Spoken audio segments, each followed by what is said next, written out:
안녕하세요. 연골 있는 연잘님들 대표 상담사 희원쌤입니다. 오늘도 정말 딱 핵심만 짚어드릴 거예요. 나머지 궁금한 거는 댓글에 남겨주시면 한 번씩 챙겨드릴게요. 그럼 참은 시간을 지해 지금 바로 전달해드릴게요. 집중! 자, 이번에 제가 유튜브 커뮤니티에서 어떤 주제의 영상을 더 빨리 보고 싶냐고 설문을 드렸더니 요 주제가 2위였어요. 여러분들이 이렇게 많은 멘트들 보내주셨는데 실제로 여러분들이 받아봤던 헷갈렸던 전엔 연락 제가 샥 분석을 해드릴게요. 본론 가기 전에 3주 만에 재회 성공하신 분 소식이 있어서 공유 드릴게요. 혜지쌤이랑 고은쌤 내담자분이시고요. 혜지쌤이 휴무여서 제가 혹시 영상에 써도 되는지 질문 드렸는데 흔쾌히 영상에 써도 된다고 해주셔가지고 너무나 감사했어요. 이별 기간 자체는 4개월이셨나 본데 너무나 고생하셨고 진심으로 축하드립니다. 그럼 멘트 분석부터 하나하나 갈까요? 비슷한 내용들은 한 군데 묶을게요. 우선은 아직 좋아한다는 감정을 밝히는 경우 널 좋아하긴 하지만 다시 만나고 싶지는 않아. 뭐 아직 마음은 있지만 너랑 있는 게 좋은데 내일은 내 마음이 어떻게 변할지 모르겠다는 말 희망 고문인가요? 제외하자는 말은 단호하게 거절하면서 아직도 널 사랑한다 말하거나 마치 맘 있는 사람 마냥 저를 챙겨주려고 하는 건 왜죠? 너에게 마음은 남아있지만 지금 당장은 연애할 마음이 없다. 나중에 시간이 지나선 모르겠지만 일단 지금의 우리는 아닌 것 같다. 본문 내용들과 비슷한 듯한 말들이지만 제가 최근에 직접 들었던 말들이라 너무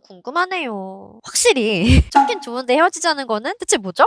가장 헷갈릴만한 멘트라 그런지 중복되는 내용이 많아요. 이런 말을 하는 심리는 간단합니다. 진짜 마음은 있는 거예요. 문제는 제가 늘 누누이 말씀드리듯이 연애는 뭐다? 현실이다. 현실적으로 만날 수 없는 이유들이 있는 거고 감정만으로 다시 만나면 우리가 불행할 거다라고 상대분은 믿고 있는 거예요. 현실적인 문제는 여러 종류가 있죠. 연애할 상황이 아니거나 자주 싸웠거나 서로 고친다고 해놓고 결국 고치지 못했거나 신뢰가 깨질 만한 일이 있었거나 뭐 집안 반대가 있거나 등등등 마음이 있으니까 잘해주기도 하고 챙겨주기도 하지만 다시 만났을 때 우리의 불행이 반복되는 건 원하지 않는 거예요. 두 분이 뭔가 해결책이 있다면 모를까 일단 본인 선에서는 해결책이 없기 때문에 그냥 감정적으로 만나는 거는 무책임한 거 아니냐라는 입장인 거죠. 생각보다 이런 현실적인 문제들은 저희가 봤을 땐 해결 가능한 경우가 대부분이에요. 그런데 일반인 분들 같은 경우는 이걸 어떻게 해결을 해야 될지 잘 모르다 보니까 좋아하긴 하지만 그냥 사랑이라는 감정 자체를 포기하시는 경우가 되게 많더라고요. 커플분들이. 안타깝죠? 만약에 내 상황이 해결이 가능한 경우인지 궁금하시다고 하시면 고정 댓글 링크에서 진단지 한번 제출을 해주세요. 자, 그리고 친구로 지내는 거는 좋다는 경우. 다시 만날 마음은 없지만 친구로 지내는 건 좋다. 사실 재회를 하기에는 좋은 상황이거든요.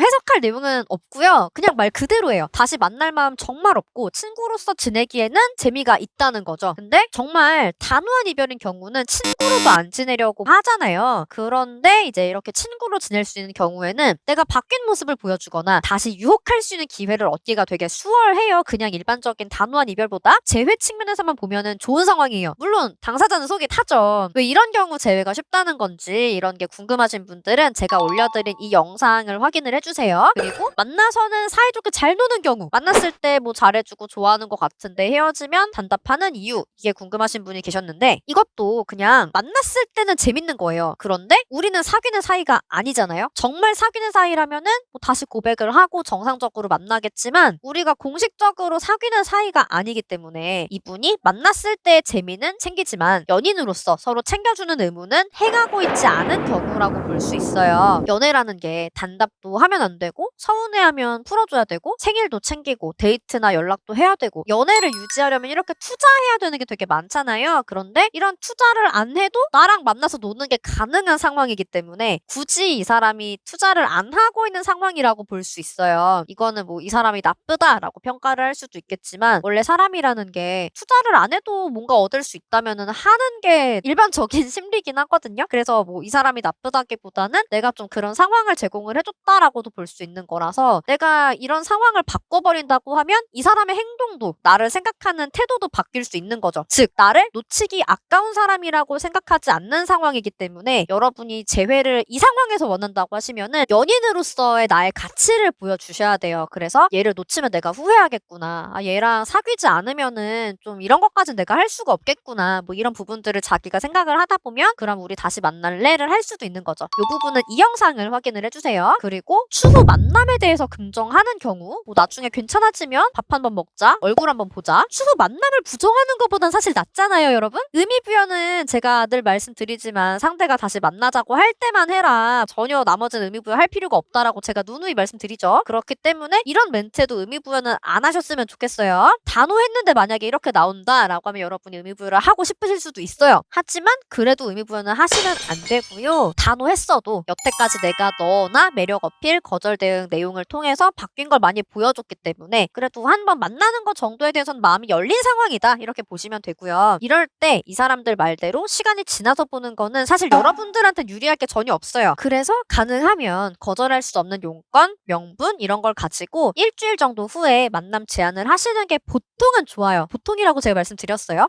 케이스마다 다를 수 있기 때문에 담당쌤 계신 상황이시라고 하시면은 언제 보내는 게 좋을지 시기는 한번 의논을 해보시고요. 그리고 뭐 나중에 연락할 때니까 내가 연락하기 전까진 안 했으면 좋겠다. 뭐 요거는 자꾸 내가 연락을 하니까 상대가 끊어내는 말이에요. 귀찮다 이거죠. 재회를 하려면 여러분이 부담 주는 연락부터 자제를 하셔야 돼요. 그리고 당연히 그 이상의 노력이 필요하고요. 그리고 그래 어정쩡한 것보단 확실하게 정해야지 이젠 전 썸남이 연락을 해놓곤 애매하게 다음에 봬요 이러길래 한번 던져본 거냐고 물어보니까 저렇게 말을 하더라고요. 아직 만나기 전인데 완전 정리하자는 건지 어쩌자는 건지 라고 질문을 해주셨는데 이거는 그냥 본인이 자기도 자기 마음 모르는 상황이에요. 즉 완전히 나한테 빠진 건 아니라는 거죠. 정말 나한테 확 빠졌다면 진작 고백을 했겠죠? 그 정도는 아니라는 뜻이에요. 아쉽지만 이런 경우 대처가 좀 많이 서투르신 것 같아요. 질문 주신 분이 진짜 제가 좀 대신 카톡을 해드리고 싶네요. 그리고 뭐 따봉이나 좋아요 등으로 일십하는 상대의 심리 이거는 그냥 이어나갈 말이 없는데 일십하는 건 싫은 심리? 뭐 예의가 아니라고 생각해서 그럴 수도 있고요. 그 이상은 아니에요. 사실 헤어진 사이라는 게 우리가 이별하기 전처럼 대화도 많이 하고 일상 공유도 하자 뭐 그렇게 이별을 하는 건 아니잖아요. 보통 대화로는 안 통할 것 같으니까 이별까지 결정을 하는 건데 상대 입장에서는 나랑 사실 별로 할 말이 없는 거예요. 이별을 생각한다는 거는. 그래서 일상적인 연락을 하려고 하시면은 좋은 연락을 당연히 못 받으실 거예요. 이럴 때는 상대에게서 내가 어떤 답장을 받고 어떤 반응을 이끌어낼 건지 이런 부분들을 미리 진짜 전략적으로 계획을 해가지고 꼭 필요한 시기에 진짜 꼭 필요한 제안이나 매력 어필이 될 만한 이야기만 간결하게 하시는 게 좋아요. 그렇게 다시 관심을 끌어내서 일상 얘기도 자연스럽게 되기 시작하면 그때 일상 대화를 하시면 되고 마치 그 여러분 스팸 메시지 받으면 싫으시잖아요. 하지만 그런 광고 메시지라고 해도 나한테 필요한 것들 같은 경우는 내가 뭐 링크도 클릭을 해보고 정보도 알아보기도 하고 구매도 해보기도 하잖아요. 그런 거랑 같다고 보시면 돼요. 내가 계속 저 사람 입장에서 쓸데없는 말들을 하게 되면은 내가 그 스팸 메시지처럼 되게 귀찮아 보일 수 있다라는 걸 꼭 명심을 해주시면 됩니다. 저는 이런 상황인데 재회를 어떻게 해야 되죠? 이런 고민 있으신 분들이 댓글로 질문 되게 많이 남겨주시던데 좀 더 빠르고 정확한 의논은 진단지를 제출해 주시면 돼요. 진단지는 고정 댓글 링크에서 상황 남겨주시고 카톡 주시면 됩니다, 여러분. 그리고 댓글 이벤트 하고 있는 거 아시죠? 저한테 직접 상담 받으실 행운의 3인방 저도 너무나 기대가 되고요. 이벤트 공지 내용 참고를 해주세요. 제가 오늘도 진짜 핵심만 딱 알려드리려고 되게 많이 노력을 했는데 어떠셨나요? 공감 갔던 이야기나 깨달으셨던 내용들 댓글에 적어주시면 콘텐츠 만드는 데 진짜 큰 힘이 됩니다, 여러분. 그러면 우리 다음에 또 만나요. 오늘 영상이 좋으셨다고 하시면 좋아요, 구독, 알림 설정까지 꼭 부탁드릴게요. 안녕!